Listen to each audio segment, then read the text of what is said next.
Apollo 11, this is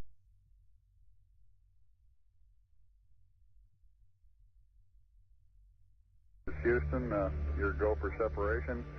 Our system's recommendation is arm both spiral buses, over. Okay, Spiral B coming armed. My intent is to use bottle primary one as per the checklist, therefore I just turned day on. Roger, we concur with the logic.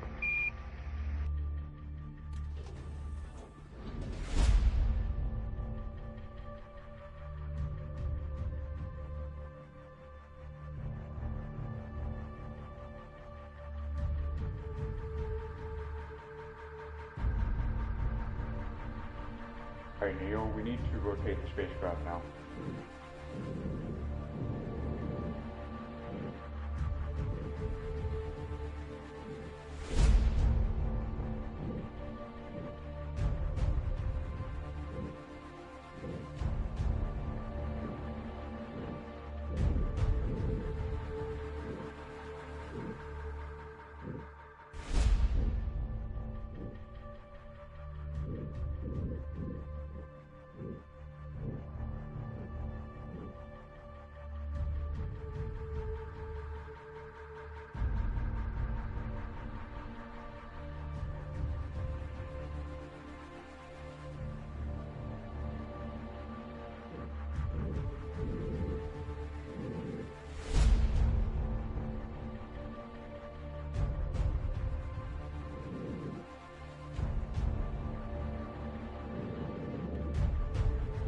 Okay, we got the Eagle in view.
Alright, Neil, we need to rotate the spacecraft now.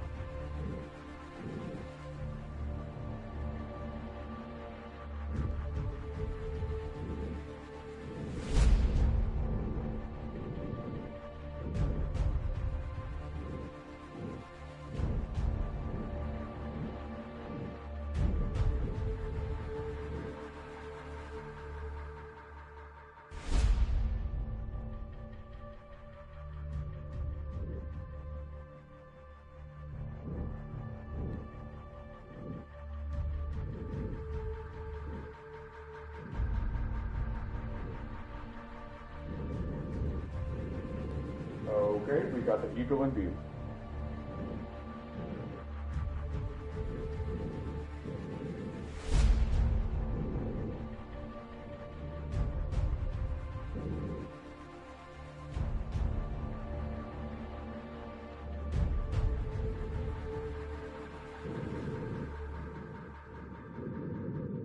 Moving forward.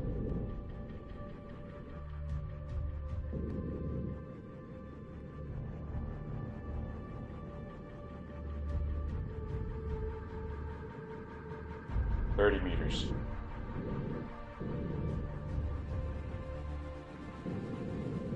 25. 20 meters. 15 meters.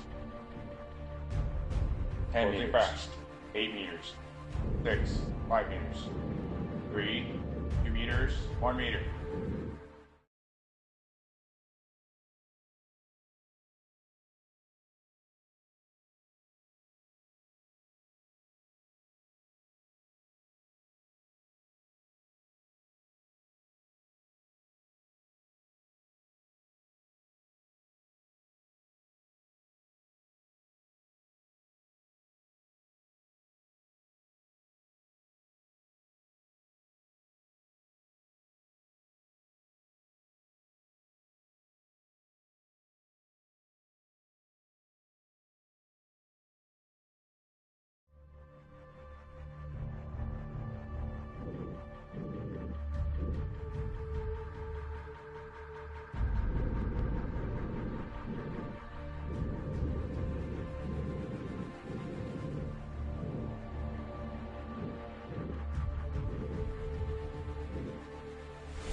Okay, we got the Eagle in view.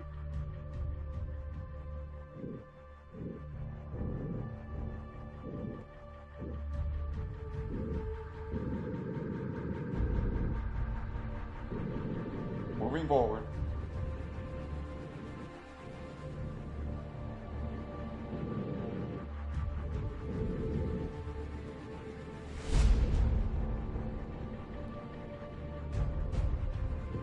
Twenty meters.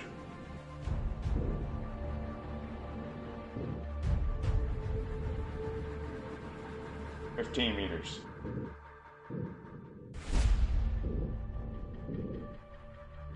10 meters. 8 meters. 6, 5 meters. 3, 2 meters, 1 meter.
Alright, Neil, we need to rotate the spacecraft now.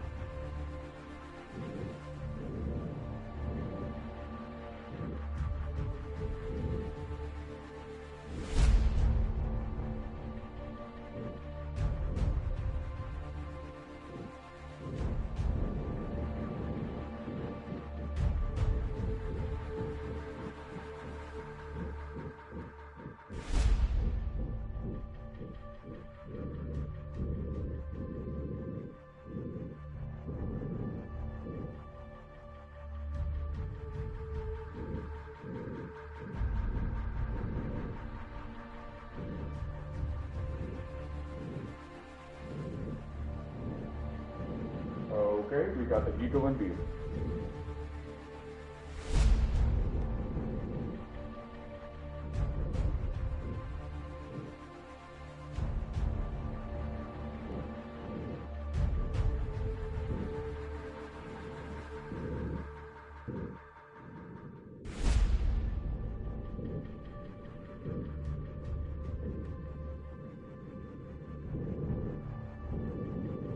Moving forward.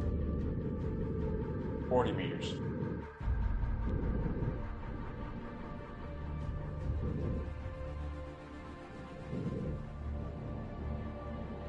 Thirty meters. 25. 20 meters. 15 meters. 10 meters. Fast. 8 meters. 6. 5 meters. 3. 2 meters. 1 meter.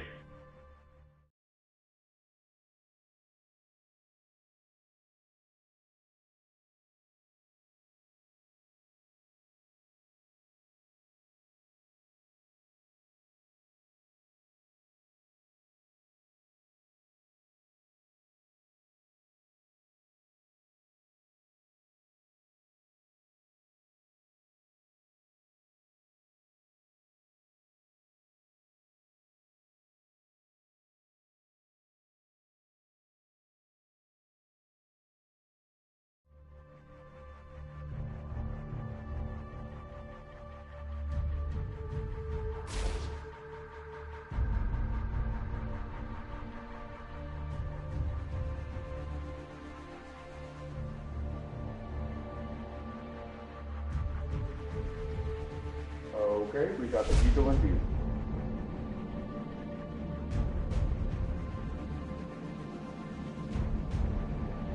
Moving forward.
Okay, we got the Eagle in view.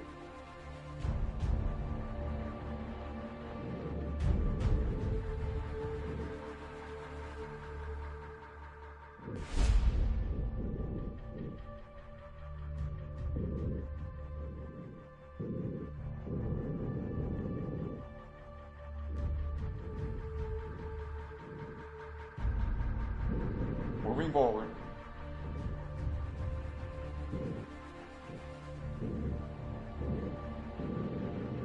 Twenty meters.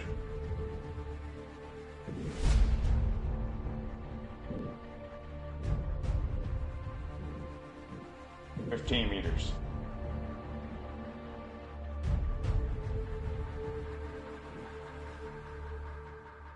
10 meters.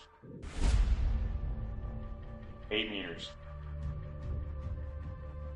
6. 5 meters. 3. 2 meters. 1 meter.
Eagle, Houston, the alignment and the initialization look good to us, over.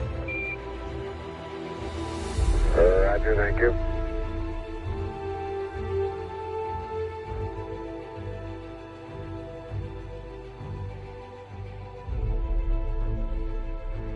Eagle, Houston, would you have Columbia go to the high gain, yaw 0, pitch -20, over? There you go, 1 minute till take. You guys take care. See you later.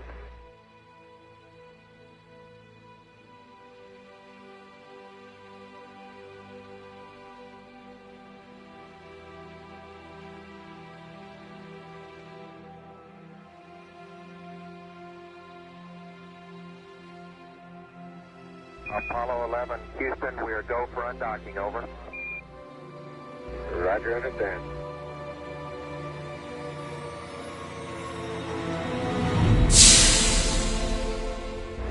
Roger, Eagle, undock. Roger, how does it look? The Eagle has wind. Roger.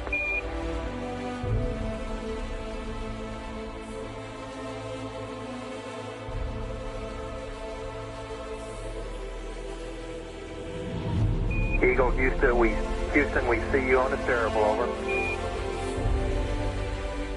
I do believe you got thrusters on board that vehicle. Okay, you got it. Do it, data. Roger, let us know when you're ready to copy. We have a DOI pad and a PDI pad, over.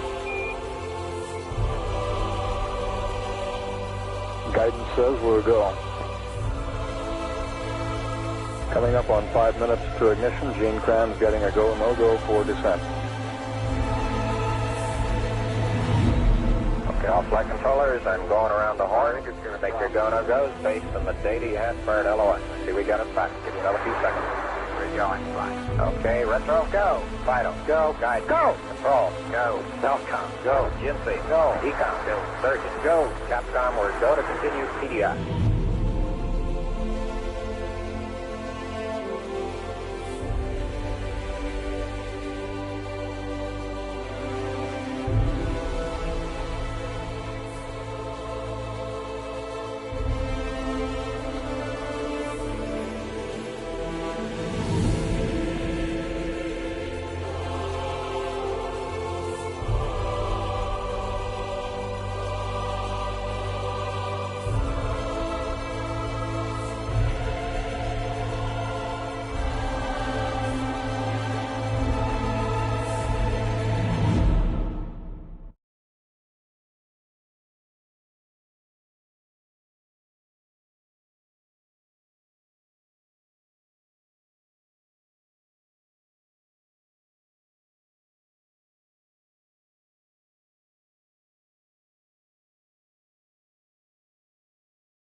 Altitude 5,200 feet.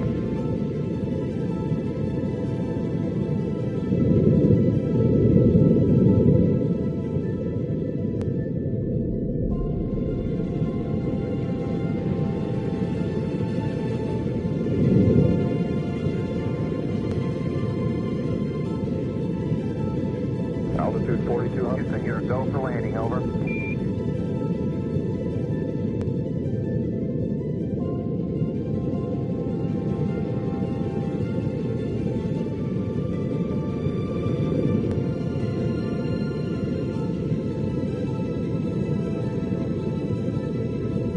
Roger, interfering. Go for landing. 3,000 feet. Stop alarm. 1201. 1201. Roger, 1201 alarm. 2,000 feet. 2,000 feet. Into the ag. 47 degrees. Roger. 47 degrees. Altitude 1,600. 1,400 feet, still looking very good.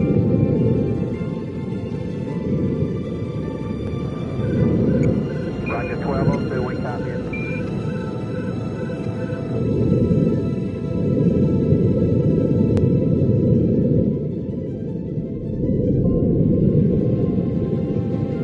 Feet, 21 down, 33 degrees.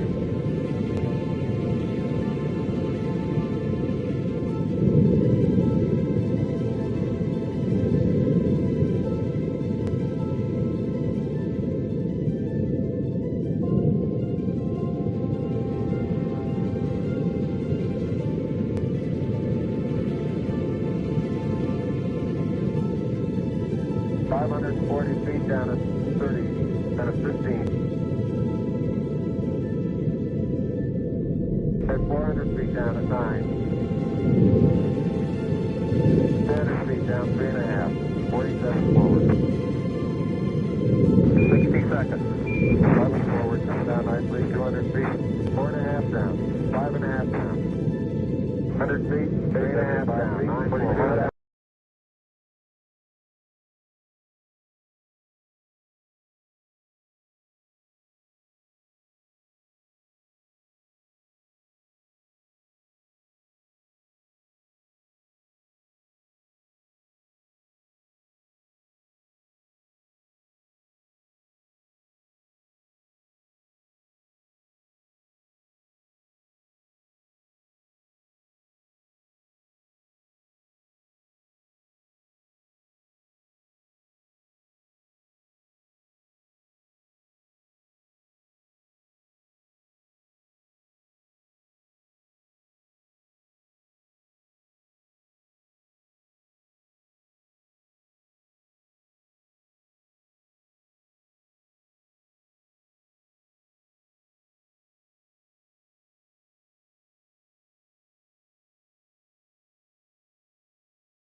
Altitude 5,200 feet.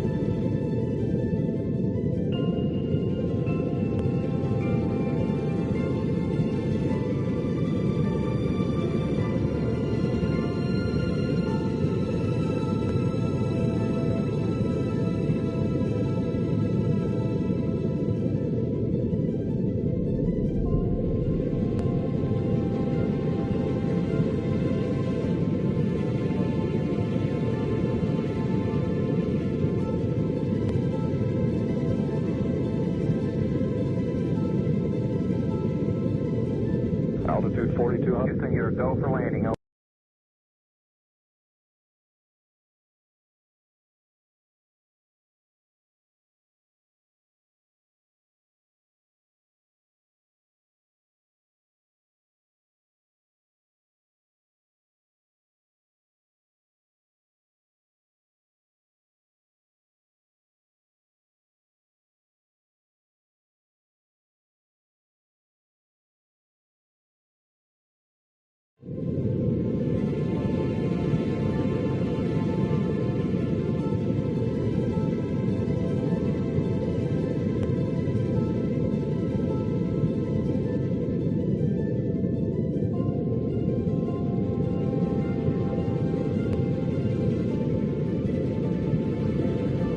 Altitude 5,200 feet.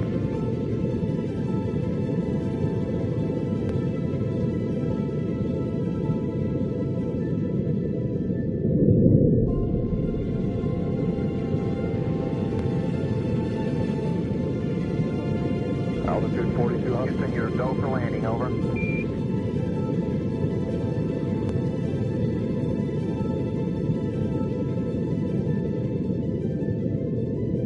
Roger, understand. Go for landing. 3,000 feet.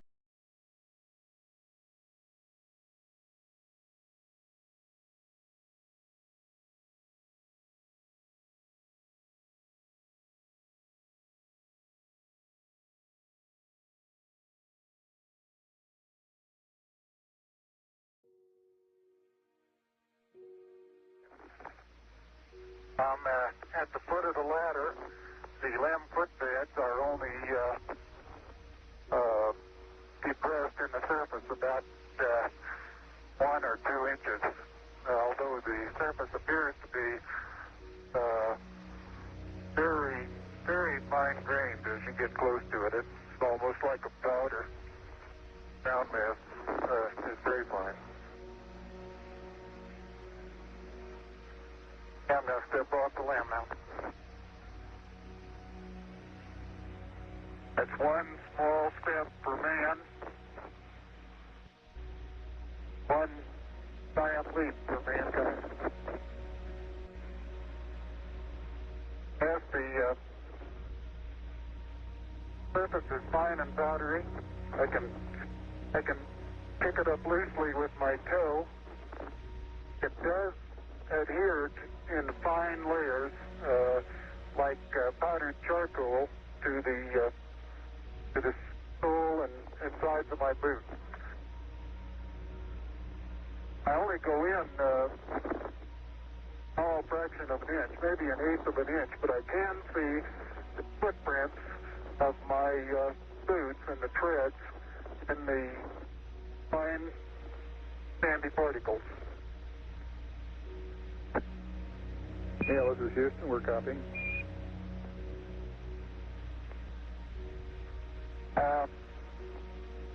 There seems to be no difficulty in moving around as we suspected. It's even perhaps easier than the simulations of 16G that we performed in various simulations on the ground. Absolutely no trouble to walk around.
Beautiful view. Isn't that something? Magnificent sight out here. Magnificent desolation.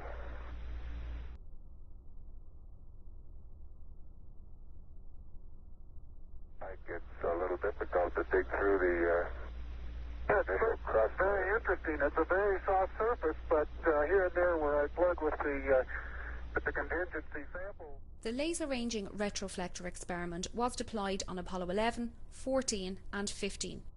It consists of a series of corner cube reflectors, which are a special type of mirror with the property of always reflecting an incoming light beam back in the direction it came from. These reflectors can be illuminated by laser beams aimed through large telescopes on Earth. The reflected laser beam is also observed with the telescope, providing a measurement of the round-trip distance between Earth and the Moon. This is the only Apollo experiment that is still returning data from the Moon. Many of these measurements have been made by McDonald Observatory in Texas. Laser beams are used because they remain tightly focused for large distances. Nevertheless, there is enough dispersion of the beam that is about 7 kilometers in diameter when it reaches the Moon and 20 kilometers in diameter when it returns to Earth. Because of this very weak signal, observations are made for several hours at a time. By averaging the signal for this period, the distance to the Moon can be measured to an accuracy of about 3 centimeters. The average distance from the Earth to the Moon is about 385,000 kilometers. The laser ranging retroflector experiment has produced many important measurements. These include an improved knowledge of the Moon's orbit and the rate at which the Moon is receding from Earth, which is currently 3.8 centimeters per year.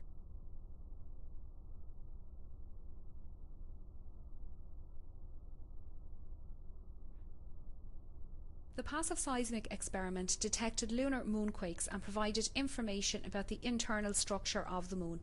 This experiment studied the propagation of seismic waves through the Moon and provided our most detailed look at the Moon's internal structure. The Apollo 11 seismometer returned data for just 3 weeks but provided a very useful look at lunar seismology. More advanced seismometers were deployed at the Apollo 12, 14, 15 and 16 landing sites and transmitted data to Earth until September 1977. Each of these seismometers measured all 3 components of ground displacement: up-down, north-south and east-west. If a seismic event is observed by 3 or more seismometers, the time and location of the event can be determined. Because seismic waves from distant events travel deeper into the Moon than waves from nearby events, by measuring events at various distances from the seismometer, one can determine how seismic velocities vary with depth in the Moon. In turn, this information can be used to study the Moon's internal structure. Most of the events observed by the seismometers were due either to moonquakes or to meteorite impacts. However, the third stages of several Saturn V rockets and the ascent stages of several lunar modules were deliberately crashed into the Moon after these spacecraft were no longer needed. These man-made crashes produced seismic events of known times and locations and helped to calibrate the network of seismometers.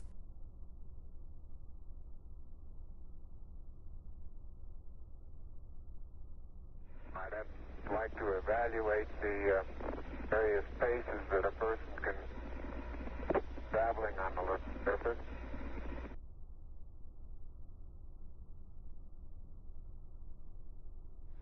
Neil, this is Houston, radio check, over. Hi, Roger. Houston, loud and clear. Roger out. Loud and clear, Houston. Roger, Buzz.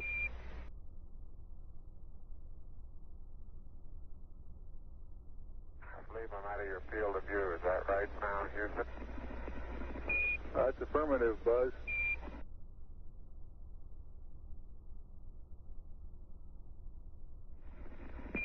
Tranquility Base, this is Houston. Could we get both of you on the camera for a minute, please?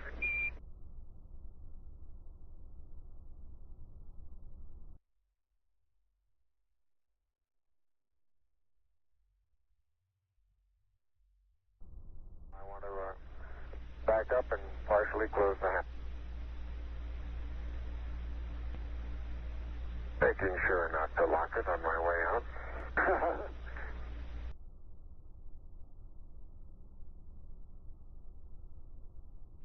And incidentally, these rocks, very powdery surface,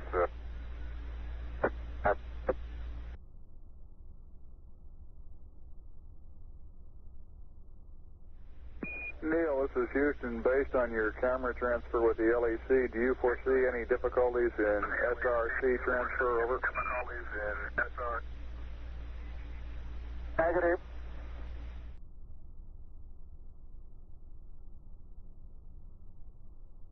Didn't know you could throw so You far. can really throw things a long way up here.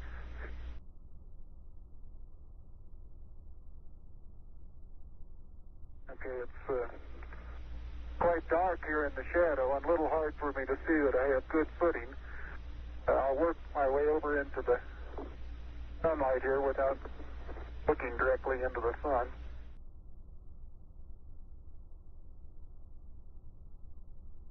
Oh, that looks beautiful from here, Neil. It has a stark beauty all its own. It's like much of the high desert of... This is the solar wind composition experiment. The sun continually emits a flux of electrically charged particles into space. This is termed the solar wind. The Earth's magnetic field prevents these charged particles from reaching the Earth's surface, although in the Earth's polar regions these particles can reach the upper part of the atmosphere, causing auroras. The Moon is outside the Earth's magnetic field for most of each month and has a negligible atmosphere, allowing solar wind particles to reach the Moon's surface. The solar wind composition experiment was performed on Apollo 11, 12, 14, 15 and 16. It consisted of an aluminium foil sheet 1.4 metres by 0.3 metres that was deployed on a pole facing the Sun. This foil was exposed to the Sun for periods ranging from 77 minutes on Apollo 11 to 45 hours on Apollo 16, allowing solar wind particles to embed themselves into the foil. The foil was then returned to Earth for laboratory analysis. This allowed the chemical composition of the embedded solar wind to be determined more accurately than would be possible if the measurement were made using remotely controlled instruments on the Moon, but limited the periods at which observations could be made.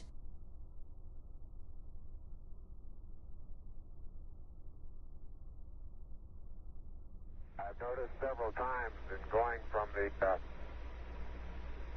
sunlight into shadow that just as I go in, I catch an additional reflection off the lens that, along with the reflection off my face onto the visor, makes visibility very poor just at the transition sunlight into the shadow. I essentially have so much glare coming onto my visor, I'm under shadow, till helmet actually gets shadow, and then it takes a short while for my eyes to adapt to lighting conditions. Inside the shadow area.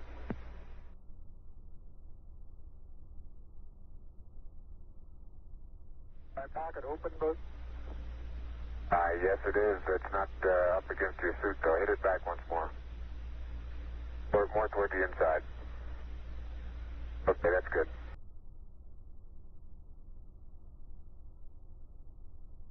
be advised that a lot of the rock samples out here, the hard rock samples, have what appear to be vesicles in the surface. Houston, roger out. Neil is now unveiling the plaque that is. For those who haven't read the plaque, we'll read the plaque that's on the front landing gear of this LEM. There's two hemispheres, one showing each of the two hemispheres of Earth. Underneath it says, "Dear men from the planet Earth, first set foot upon the moon, July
1969 BT.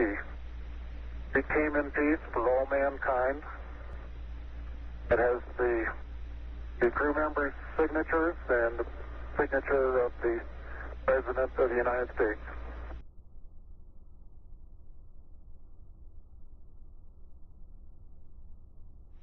Okay, Buzz, we ready to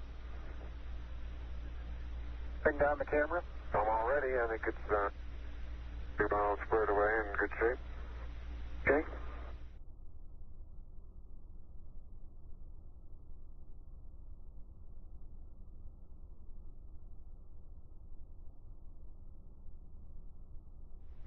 Okay, Houston, I'm going to change lenses on you. The Lunar Flag Assembly, or LFA, was a kit containing a flag of the United States, designed to be planted by astronauts on the Moon during the Apollo program. 7 such flag assemblies were sent to the Moon, 6 of which were planted, the exception being the one carried on Apollo 13, which had to abort its landing due to a serious spacecraft failure. The nylon flags were hung on telescoping staffs and horizontal bars constructed of 1-inch anodized aluminium tubes. The flags were carried on the outside of the Apollo lunar module, most of them on the descent ladder inside a thermally insulated tubular case to protect them from exhaust gas temperatures calculated to reach 2000 degrees Fahrenheit or 1090 degrees Celsius. 6 of the flags were ordered from a government supply catalogue and measured 3 feet by 5 feet. The last one planted on the Moon was slightly larger, at 6 foot wide, the flag which had hung in the Mission Operations Control Room in the Manned Spacecraft Centre for most of the Apollo programme. Neil and Buzz, the President of the United States is in his office now and would like to say a few words to you. Over.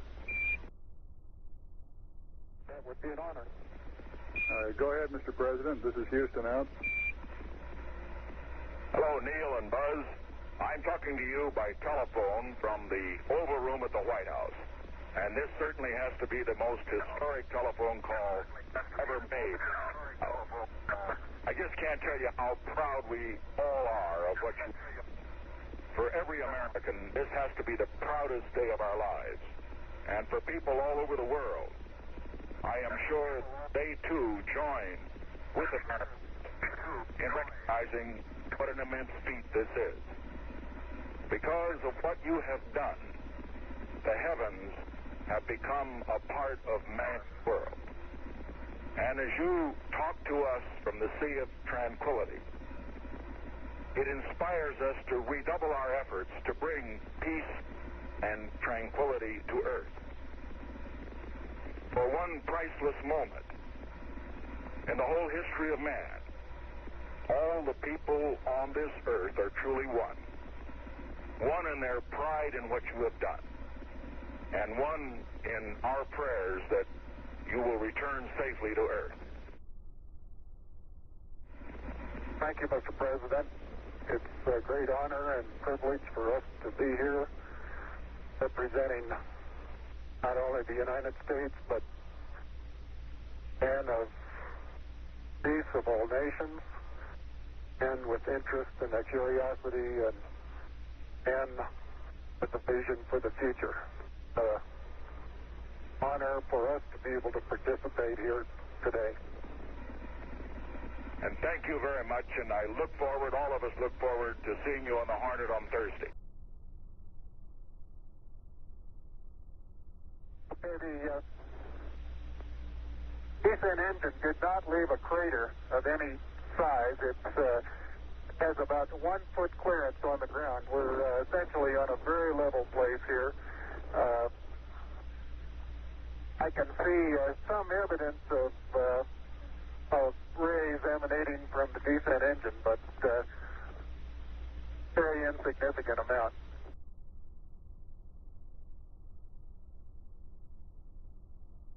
The surface material outer. I don't know how good your lens is, but if you can budges above.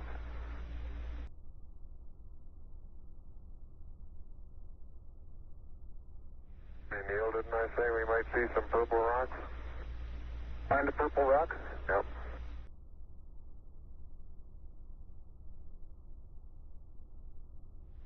Are you getting a TV picture now, Houston? Neil, yes, we are getting a TV picture.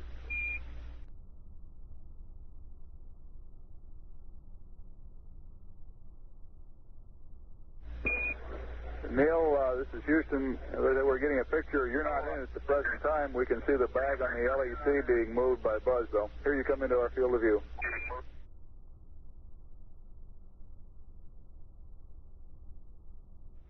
Start to lose my balance in one direction, and recovery is quite natural and very easy.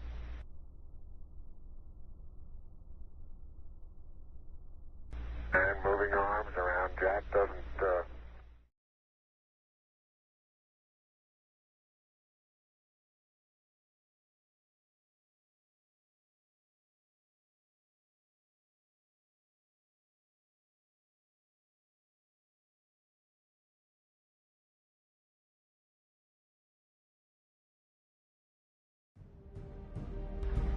Tranquility Base, Houston. Roger, go ahead.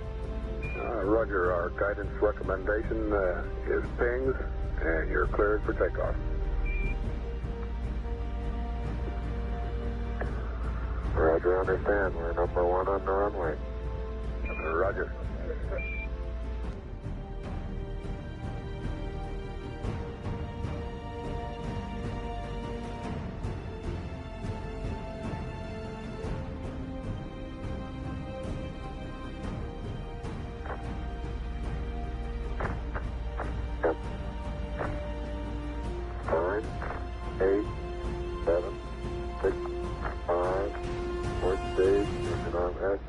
Proceed.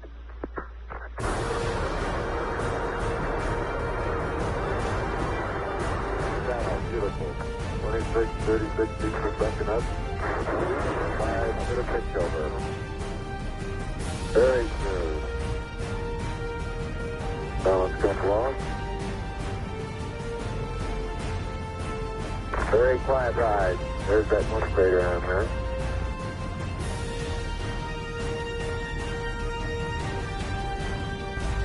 Feet high, 80 feet per second vertical rise. Here you go, Houston. Request manual start override. Roger. 2,600 feet altitude. Eagle, Houston, you're looking good to us.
Houston, we got the service module going by. Roger, thank you. And it's rotating just like it should be. Thrusters are firing.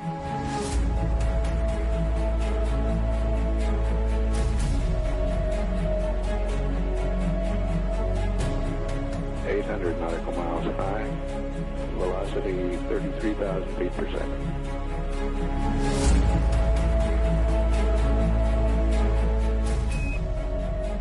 Houston, we'll have you for about 3-4 minutes through Redstone and then pick you up after blackout through Orion. Roger.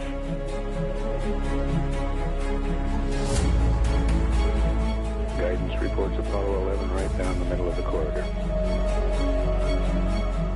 11 Houston, you're going over the hill there shortly. You're looking mighty fine to us. See you later.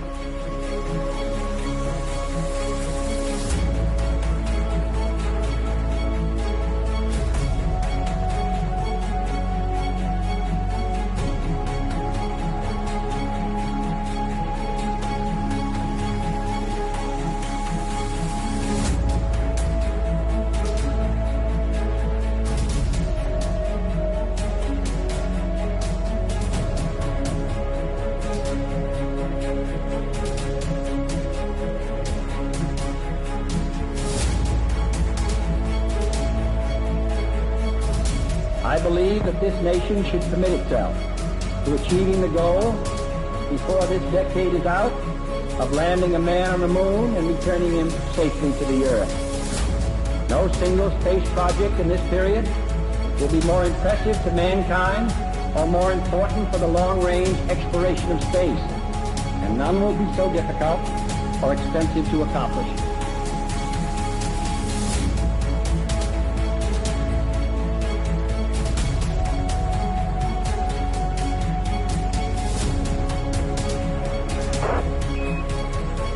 Apollo 11, Houston, through arrival.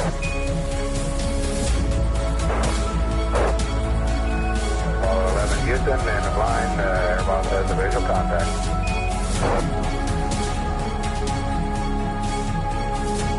Apollo 11, Houston, standing by for your disk reading, over. Apollo 11, this is Hornet, over. Apollo 11, read the last clear. Our position 1330, 16915. Aircraft reports visual with 3 full tubes. Condition of crew, over. Condition of crew, 3,500 feet on the way down. 11 is Hornet, copy. 11 Hornet, what's your splashdown error, over? Okay, our splashdown error is our latitude 1330, 16915.